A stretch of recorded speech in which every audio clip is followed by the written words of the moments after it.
Welcome to the Metaphorosis magazine podcast, your home for beautifully made speculative fiction. The magazine is edited by B. Morris Allen, and I'm your host, Matt Gomez. This week's story, narrated by the author, is A Seedling in the Dark by Eleanor R. Wood. Eleanor R. Wood writes speculative fiction and eats licorice from the south coast of England, where she lives with her husband, 2 marvelous dogs, and enough tropical fish tanks to charge an entry fee. Find her online at creativepanoply.wordpress.com or on Twitter at ERWrites. Let's jump in.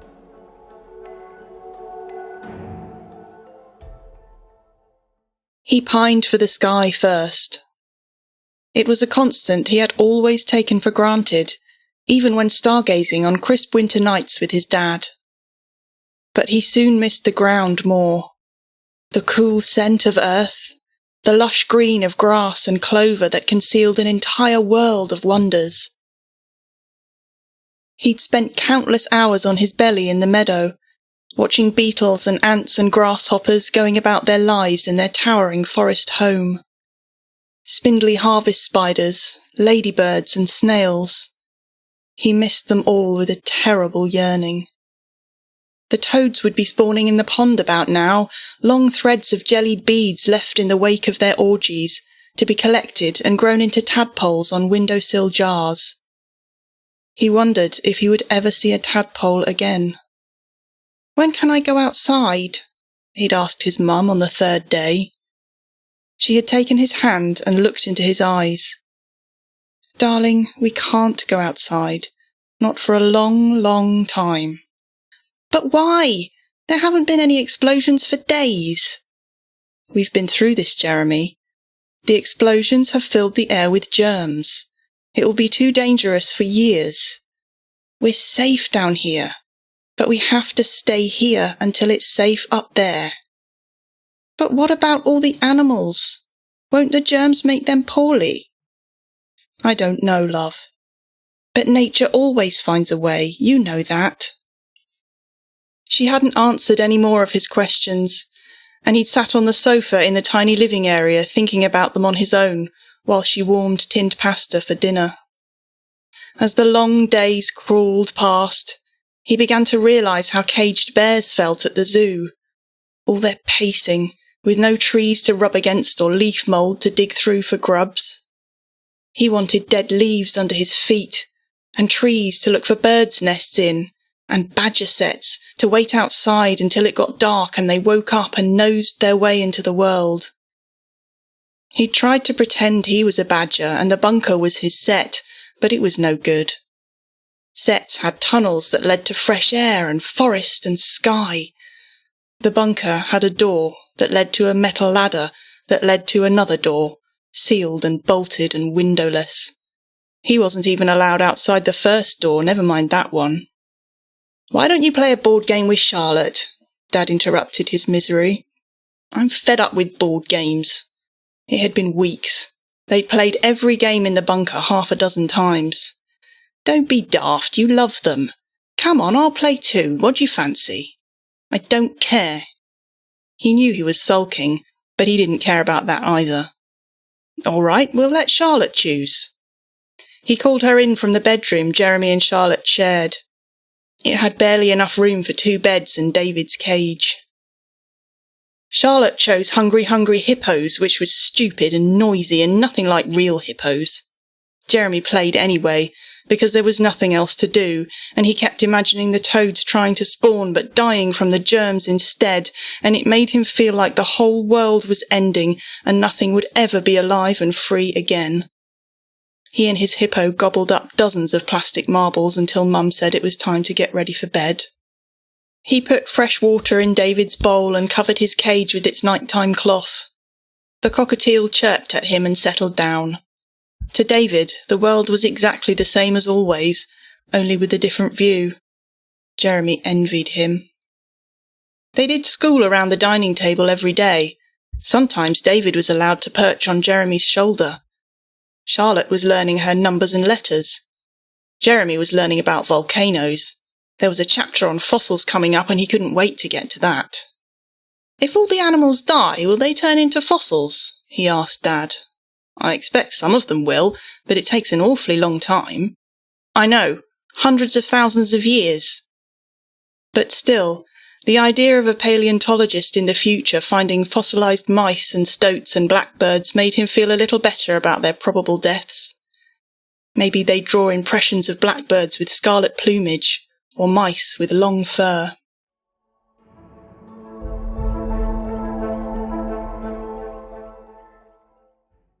It had been 3 months since they'd all been bundled down the metal stairs.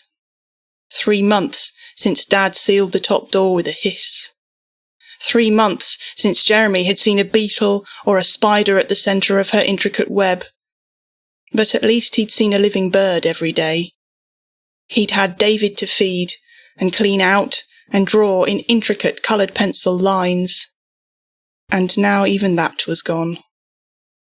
Jeremy had found him on the bottom of his cage, cold and stiff. He'd been off his seed for a few days, but there was no vet down here in the ground, and all they could do was keep him warm and hope he perked up. But he didn't. He died. Jeremy had held his soft little body for hours, refusing Mum and Dad's attempts at gently prizing him away. He had cried until his throat was dry and touched every inch of David's soft grey feathers, the white ones on his folded wings, the bright yellow down on his head with its vivid orange cheek spots. He'd stroked David's delicate crest, forever flattened now, and his curved seed-eater's beak and tiny branch-gripping claws. He mourned his friend, his bird, and with him all the other birds he would never see. He grieved for the last non-human in his life, and hated, with a ferocity he had never experienced, the people who had dropped the bombs. When he finally relinquished David's body to his dad's care, he curled up on Mum's lap and sobbed anew. "Oh, love, I'm so sorry." She had tears in her voice too. "I know how much he meant to you." "How will I ever be a naturalist now, Mum?" His breath snagged on a sob. "What if I never see another animal?" "Of course you will. One day we'll all climb out of here and greet the world, and you'll see animals and birds and insects again." "But how?" His anger flared. "They're all dead. Everything is dead except us. What if David was the last bird in the whole world?" She had tried to soothe him with more words, but he barely heard her over his weeping. The scope was too great. The sadness was too immense. He wanted to walk in the woods more desperately than he had ever wanted anything in his life.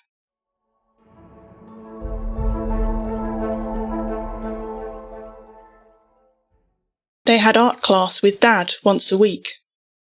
Everything in the bunker was precious, but Dad had provided enough art supplies. They had to use both sides of the paper, and all their pencil shavings went into the composter, but there were plenty of watercolours, and Jeremy was painting David from memory again. "Beautiful shadowing, Jer." Dad peered over Jeremy's shoulder. "Thanks, Dad." Jeremy admired his painting. "Do you think I could make a model of him? A life-sized one?" "What, like a sculpture?" Jeremy heard the approval in Dad's voice. "Now that'd be an excellent project for our next lesson." Jeremy smiled. "Yeah, a sculpture."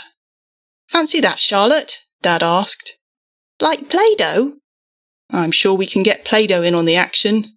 Dad winked at her. They spent the next week finding sculpting materials. Recycling was the bunker's foremost rule, so anything discarded was fair game.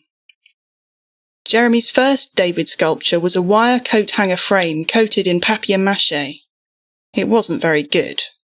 The frame was wonky and its head was out of proportion. But Jeremy curled its wire feet to the perch in David's cage even so, covering it over at night as if it were inhabited by David's chirpy soul.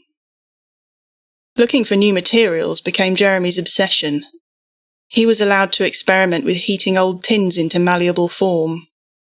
He cut a plastic tub into interlocking shapes like a balsa model. Mum got very cross when he unravelled one of his jumpers to wind around a new wire frame. He heard them talking about it in the kitchenette one evening. "This can't carry on, Craig," Mum said. "Everything we brought down here is precious. We need to repurpose all of it if we're going to make it out of this." "I know that," Dad said. "But just look at him, Heather. He hasn't been this content since we left home. I can't see anything more worthwhile than directing his energy. We need to survive for at least 5 years to be sure this thing's died out. We didn't bring sculpture materials into our calculations. We didn't bring our nature-obsessed son into our calculations either. You've seen how he's been. I'm afraid it's going to break his spirit being stuck down here without so much as a blade of grass.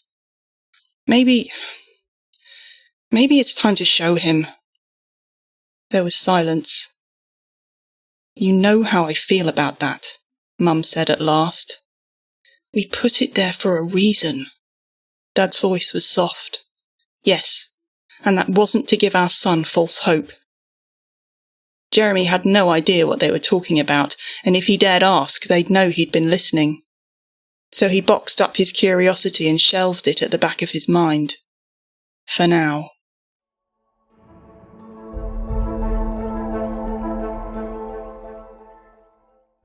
He was allowed to continue making sculptures, but only with materials he was given. He made models of David until he perfected a cockatiel. His aluminium body was almost the right shade of grey, and his head was the perfect size, painted dandelion yellow with bright orange cheeks and a soft crest of brushed yarn. His talons could be bent around a perch, or flattened to stand on a table, or tucked into Jeremy's jumper so the bird could sit on his shoulder. He'd been so proud. "That is fantastic, Jer," Dad said. "From the corner of my eye I'd think that was really David on your shoulder." He wasn't really David, though. He didn't chirp, or turn his head on one side and whistle the way Jeremy had taught him. His body was cold metal instead of soft down, and if anything, he made Jeremy even sadder that David was gone.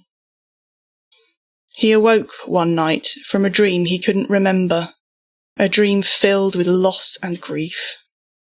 He was sobbing before he was fully awake. His whole body ached with it. He curled on one side and wept, wanting Mum and Dad, but unable to get up and go to them. His David sculpture perched on his bedside table, silent and pretend, and he just wanted to see a real bird again, just one, flying or nesting or singing in a treetop.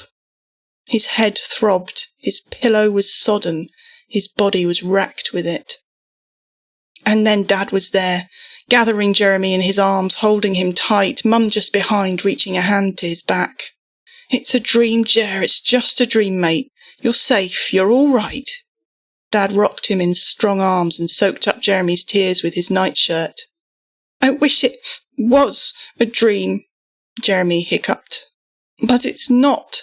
We're really down here and I can't go outside ever again."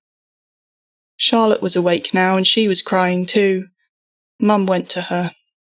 She and Dad looked at each other across the cramped room. "All right," Mum said. "You can show him."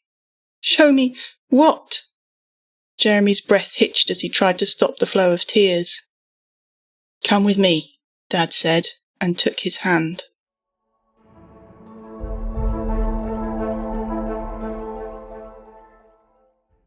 He'd always thought it was just a cupboard, housing pipes and electrics and boring things not worth investigating. And it did have those things. But behind them, at the back, there was a ladder of metal rungs protruding from the wall. "Up you go," Dad said, right behind him. He climbed, still shaky from crying. At the top of the ladder was a square platform, just big enough for 2 people to sit side by side. The ceiling was only a few feet high, so Dad had to crouch low to squash into the space. And set into the ceiling was a skylight. "The sky!" Jeremy craned his neck to peer up at the blackness. It was cloudy, but there was a moon. "There it is," Dad said, pulling Jeremy close so they could look together. The oblong of sky was small, but the spill of moonlight was enough to illuminate the space where they sat. "Why is this here?" Jeremy asked. "Why didn't you tell me about it?" Dad inhaled slowly. "Well, it was supposed to be at the centre of the bunker, so we'd have some natural light. But Mum worried it might make things harder for us, being able to see out to the world when we couldn't be in it, and I thought maybe she was right about that. So I changed the layout plan and built a cupboard around it so it was still there, without being a constant reminder of what we were missing. We didn't tell you because we thought it might make you sadder than you already were. But I've never seen anyone as sad as you were tonight, so we realised maybe it could help you feel better." The realisations were dawning on Jeremy. "I'll be able to see what the weather's like, and look at stars, and—" "What if a bird flies over?" was his thought, but he didn't voice it because there might not be any birds, and he didn't want to feel sad again. "Can I, Dad? Can I come up here sometimes?" Dad kissed the top of his head. "Yeah. If it makes you feel better, of course you can." At first, he went up every morning before breakfast to check the weather and report to his family. Charlotte came up a few times, but she soon got bored with the view. "You can't see anything," she complained. "Just the sky and nothing else." "Don't come up here then," Jeremy said, defensive of his patch of sky. He started going up the ladder whenever he missed the outdoors. Just looking at a piece of the outside world soothed him and made him feel connected to it again. One evening, he and Dad piled blankets and pillows on the platform and stargazed, watching pieces of constellations glide in and out of view until Jeremy fell asleep. He woke up there alone the next morning, sunlight on his face. "You let me sleep up there," he said to Dad at breakfast. Dad dolloped porridge for him. "I didn't have the heart to move you." "Can I sleep there again tonight?" Mum and Dad looked at each other. "I'm not sure that's sensible," Mum said. "Please?" "Yeah, can he, Mum?" Charlotte piped up. "I liked having my own room." Dad laughed and gave Mum a helpless shrug. Mum sighed. "All right, but if it starts making you feel upset, you come back to your bedroom, okay?" "Yes!" It was half agreement, half joy. He hadn't felt upset at all since Dad had shown him the skylight. The platform became his new bedroom. The skylight was his own private window. He would fall asleep looking at the stars and wake up amongst a shaft of sunlight or a patter of rain on the thick perspex. He was still confined, but the outdoors was there, right there, and contentment began to nudge at the empty places in his soul.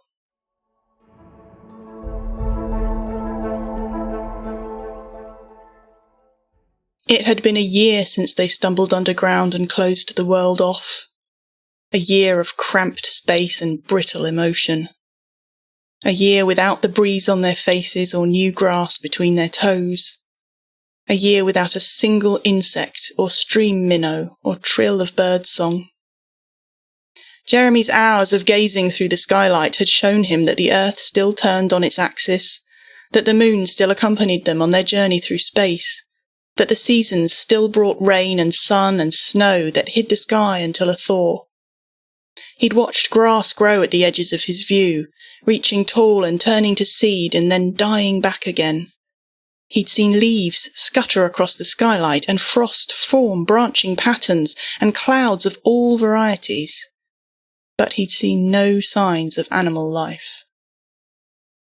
He hoped that his view's limited scope simply meant he was missing them as they bypassed the bunker, that he'd never been looking at the exact moment a bird flew over or an insect buzzed past. But as time went on, he had to acknowledge the germ-filled air must have harmed them, that they just weren't there anymore. It broke his heart, but he didn't dare share it in case his parents made him return to his bedroom. He watched David Attenborough documentaries until he could recite the narration by heart. He learned about the nitrogen cycle and copied pictures of leaves from his tree guidebook. He fell asleep every night with his face turned to the skylight, and imagined the world full of animals, happy and thriving with no people around. And then, one morning, a snail was there. His breath caught in his chest as he woke to find himself looking up at it, sliding slowly across the skylight, oblivious to the racing heart and burgeoning joy its passage caused in the human 4 feet below. Its trail glistened in the morning light as its suctioned foot propelled it across Jeremy's window to the world. He stood and pressed his face as close as possible, palms flat against the skylight, drinking in the sight of a living creature, willing it to slow down so he wouldn't have to watch it leave. He moved with it, his nose separated by inches of perspex. As it glided over the side of the skylight, back to dew-damp grass and whatever hollow it sought for its daily rest, Jeremy felt his heart simultaneously squeeze and lift. He hated to see it depart, but the wonder and beauty of it made him soar. His first proof that things still lived outside the bunker, that all creatures hadn't been killed. He leapt down the ladder and yelled his newfound truth. "A snail! Mum, Dad, I saw a snail! Everything isn't dead, it's not! There was a snail on the skylight!" Mum looked up from laying the breakfast table. Dad stopped stirring the porridge. "That's fantastic, love." Mum smiled at the grin on his face. "If animals are alive, it must be safe now." "Not necessarily, mate."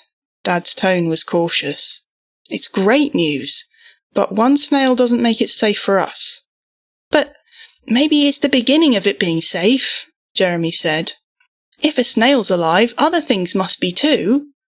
"Jeremy," Mum put a bowl of porridge in front of him, "I'm delighted you saw a snail, but it's not evidence that other animals are alive or that we could be. You don't even know it was healthy. Now eat your breakfast." Even the monotony of porridge couldn't dampen his spirits. "But it looked healthy, and there can't just be one snail. Ecosystems don't work like that. There have to be other things living out there." "Jeremy!" Mum raised her voice. "Eat your breakfast." He swallowed a lump in his throat. He thought they'd be as excited as he was. "It's great, Jer," Dad said. "It is. But you mustn't let it get your hopes up." Jeremy looked down and ate his porridge in silence. "I wish I could see a snail," Charlotte said wistfully.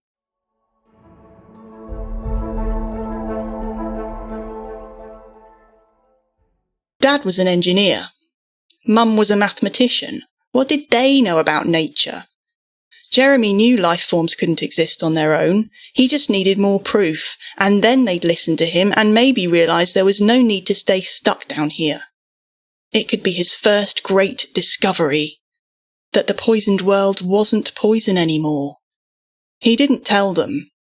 He knew if Mum sensed this new fixation, she'd ban him from the skylight. He couldn't conceive of losing his only link to nature. He'd shrivel up and die like a seedling denied the sun. So he lay under the skylight every spare moment, feigning tiredness or headaches or interest in a new book. He gave up television. Why watch recordings of living things when there were real ones he might miss while his attention was on a dead screen? His snail didn't return. He watched clouds scudding past, stared at pattering rain, witnessed the pastel reflections of a dozen sunsets, but no sign of what he longed for. Patience was something every naturalist had to cultivate. You could sit in a bog for hours waiting for a sighting of that rare frog, or train your binoculars on a single tree for days to witness chicks fledging, or stare at a skylight for weeks to catch a glimpse of proof that nature fought on despite the worst of humanity's follies. When it finally came, he thought he'd imagined it. A flicker of movement, high and tiny at the periphery of his rectangle of sky. He blinked and stared. The light was fading, and he'd been about to call it a day. His mind was playing tricks on him. Again, that fluttering glimpse, and another, dipping back and forth, the erratic flitting flight pattern that could never be mistaken for a bird. Jeremy felt the grin spread across his face even as tears pricked his eyes. Bats! There were bats in the sky. He gazed upwards and watched them dash back and forth across his foot-wide field of vision. He was laughing and crying at once, overwhelmed with joy at the sight of little mammals hunting for their supper. As the light dissipated, he lost sight of them, but he lay there for a long time, high on relief and delight. Hunting bats! That meant there were insects. He'd witnessed the top and bottom of the food chain, predator and prey, an ecosystem supporting itself. Life went on outside the bunker. Animal life, plant life, it all had to be there, thriving and well. Everything wasn't dead. Everything was all right out there. He climbed down the ladder on trembling legs and ran to his family, who were huddled together watching an old movie. "Mum, Dad," he began, trying to curb his excitement so he could calmly present his discovery. They looked up at him. "I just saw bats," it gushed out of him. "Bats! Above the skylight, hunting insects!" Dad smiled. "Wow, that's fantastic." "Wonderful, love," Mum said. "I mean, they were hunting. That means there are insects, which means there's all kinds of life. They didn't all die." His parents glanced at each other. "That's really excellent news," Dad said. "Maybe tomorrow we can all look out and see them." "Yeah, but..." They weren't getting it. "It must be safe now. If they're all right, it must be safe for us too." "Jeremy, we've been through this." He could sense Mum trying to remain calm. "Seeing creatures outside is wonderful, but it doesn't mean the air is safe. Biological agents last for a very long time."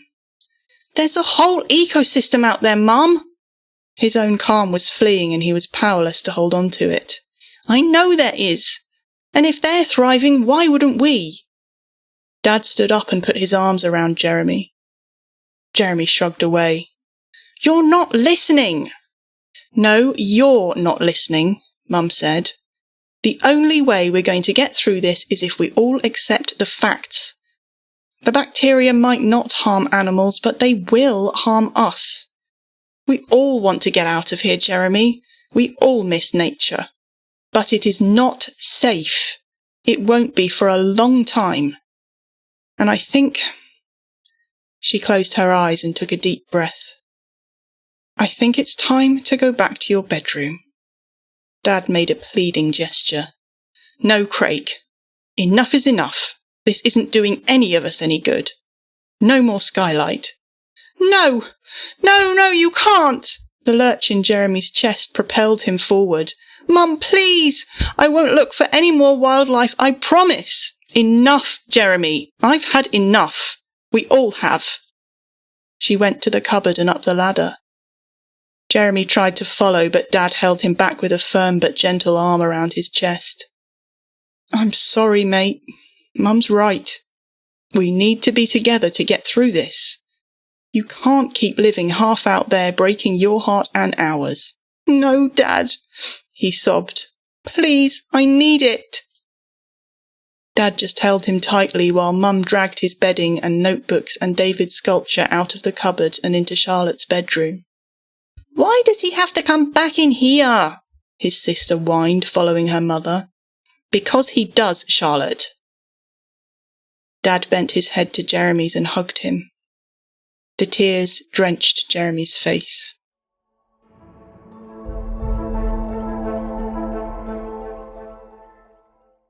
He stayed in bed for the first 2 days. He didn't eat.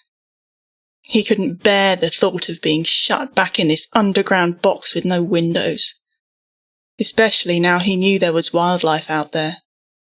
Charlotte sulked about having him back in her room. Mum and Dad had hushed arguments, and Jeremy knew some of them were about the skylight.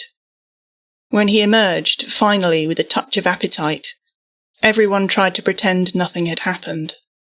"Macaroni cheese for dinner," Dad said, mixing a packet of cheese sauce. Jeremy missed real cheese. He glanced at the cupboard. He'd had half a plan to sneak up to the skylight after Mum and Dad had gone to bed, but he'd known they wouldn't make it that easy. The cupboard door was padlocked. He turned away and ate half a plate of macaroni before going back to bed. Dad tried to interest him in art projects. Mum read aloud to him. Even Charlotte tried to cheer him up with board games and terrible knock-knock jokes. But he didn't care about any of it. Nothing mattered anymore.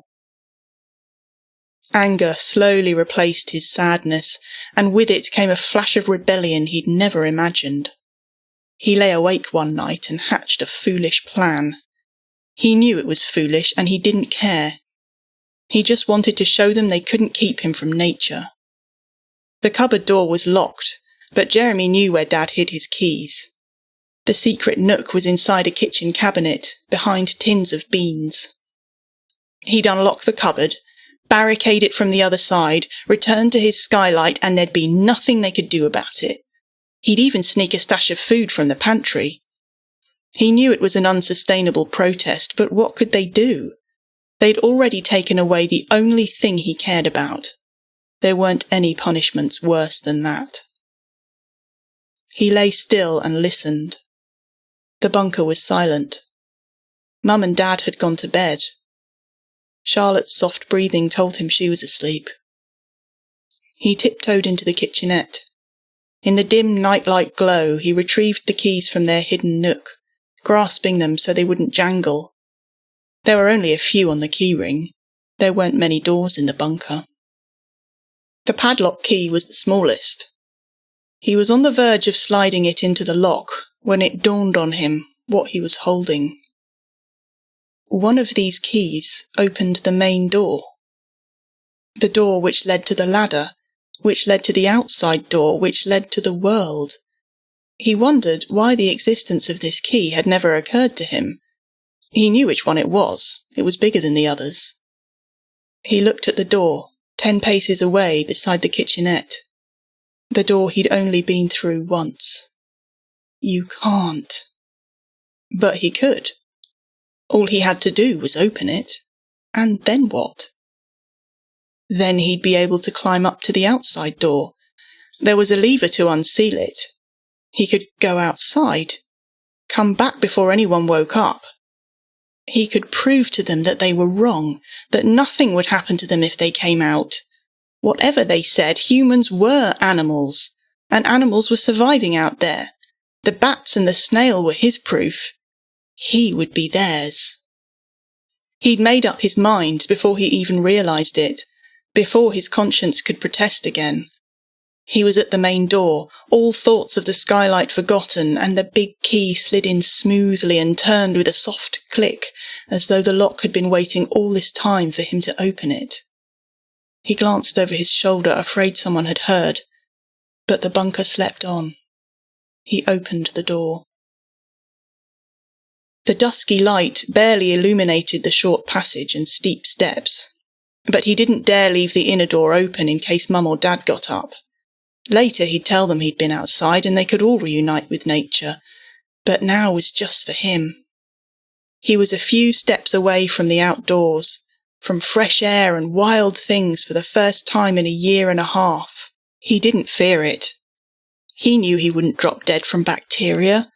If they'd seen the bats, they'd know that too. The cramped stairwell was pitch dark with the inner door shut. He found the railing and groped his way up. The only patch of light came from a keypad beside the top door. His heart sank. He couldn't just pull the lever and go out. "Enter your 4-digit code," the display read. What would Dad use as a code? He thought for a moment, then keyed in his own birth year. It bleeped its acceptance and a mechanism clunked. Jeremy grinned. Too obvious, Dad. His heart rate increased as he pulled the lever downwards, releasing the door's seal with a soft hiss. He pushed it open and stepped outside. His eyes closed in bliss at the cool night air against his skin, sweeter than anything he'd ever breathed. tears squeezed under his eyelids, and he laughed out loud as he lifted his head to the sky and spread his arms wide. "Outside! I'm outside!" The relief overwhelmed him. He fell to his knees in the long grass, clutching the fronds and relishing their smooth stems against his skin, and the rich scent of the soil beneath, and the ground, cool and firm and uneven, and holding him up as it rooted him back to where he belonged. When he lifted his head, it was later than he'd realized. Dawn was glowing on the horizon. He stood and walked through the tall grass, leaving the bunker behind without a backward glance. The breeze caressed his skin, stirring the trees to whisper their greetings. He reached the steadfast boulder at the edge of the field. Its surface was rough and cool against his palm, and lichen tickled his fingertips. The landscape stretched away here, open and green, all the way to the distant city. He climbed the boulder and waited for the sun. A blackbird began to sing. A thrill ran up his back at that sweet melody, the purest sound in nature. He drank in the song like a parched boy at a stream, and felt it restore him. Birds are alive. A robin joined in, and a song thrush, and the dawn chorus rose up around him like a devotion, welcoming the day, welcoming him back. He watched the sky pale and turn to flame until the land was bathed in sun, and at last he beheld what the bombs had done. The once ploughed fields were a sea of meadow grasses. His house, perched alongside, had been consumed by the Virginia creeper his mother had continually pruned. The lawn was a jungle. The fence was woven with ivy, and saplings grew in the driveway's cracks. The first bees of the day began their work amongst the wildflowers, and house martins dipped and dove in the air. Bombs had sent people into hiding, and nature had rejoiced. Far off on the horizon, where once spires had risen and sunlight glinted on glass, there was an indistinct mass of broken things and a ring of scorched earth. Yet even amongst the burnt wreckage he could see hints of green at this epicentre of human disaster. His parents had been wrong. Life was thriving stronger than ever out here. His heart exploded with it.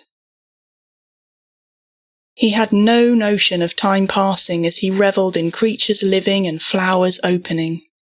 And then, from behind him, Dad's voice. "Jeremy, what have you done?" Disappointment, grief, despair. His father's tone reflected nothing of the joy in Jeremy's soul. He turned to see him walking through the grass, his pale face lined with hurt.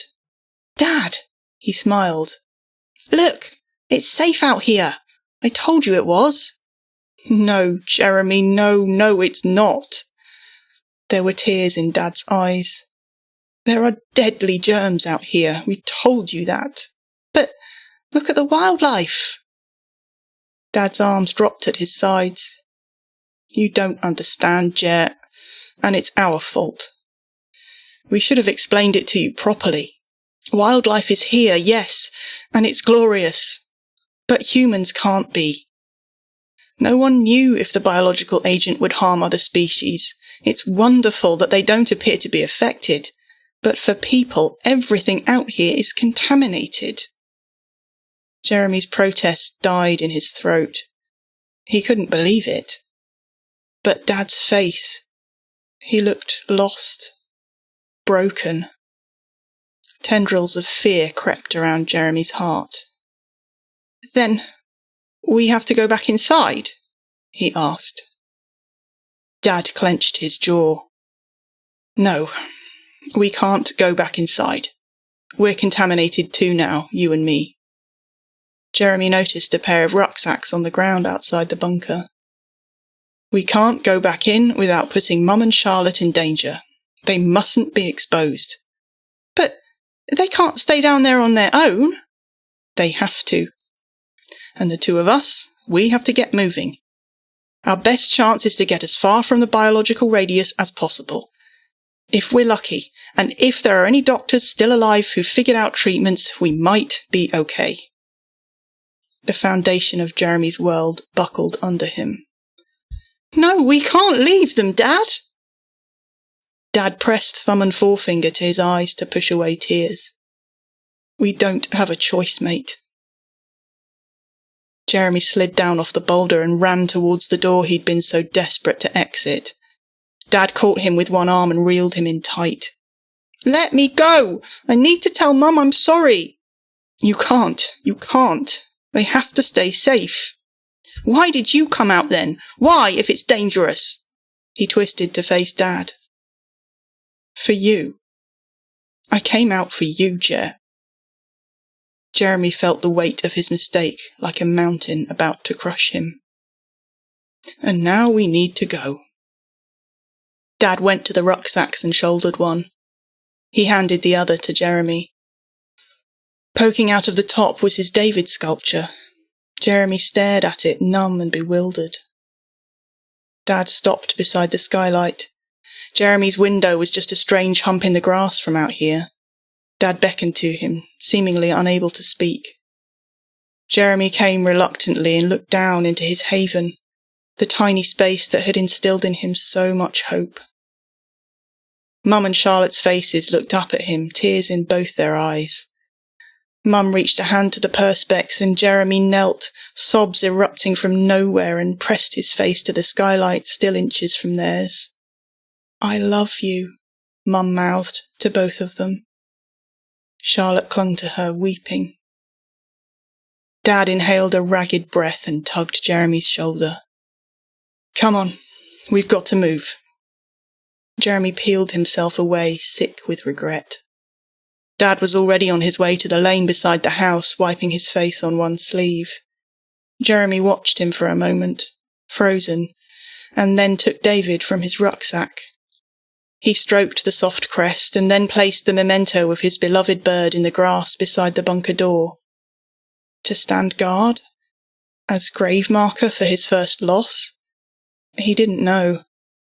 But this David was of the bunker, as Jeremy was of the outdoors, and their ways had parted. Dad, wait! Jeremy called as he turned away from David. Everything was happening too fast. He didn't have time to make sense of the upheaval he'd caused. Dad turned back to look at him. It hurt Jeremy to look at his face. What? Jeremy, we need to leave. Right now. Jeremy fought the tears that kept trying to flood out of him. Can't we just stay at the house? At least be near Mum and Charlotte? Dad closed his eyes and took a long, slow breath. You know we can't do that, and you know why. But I've been out here for ages and I'm not ill. We don't know that. But no. No more buts. No more maybes. We all heard the bombs. We know how close they were. We know they brought deadly disease. We have to find help, Jeremy, if there's any help out there to find. Are you cross with me? He didn't mean it to come out in such a tiny, sad voice. Dad sighed, wearier than Jeremy had ever seen him.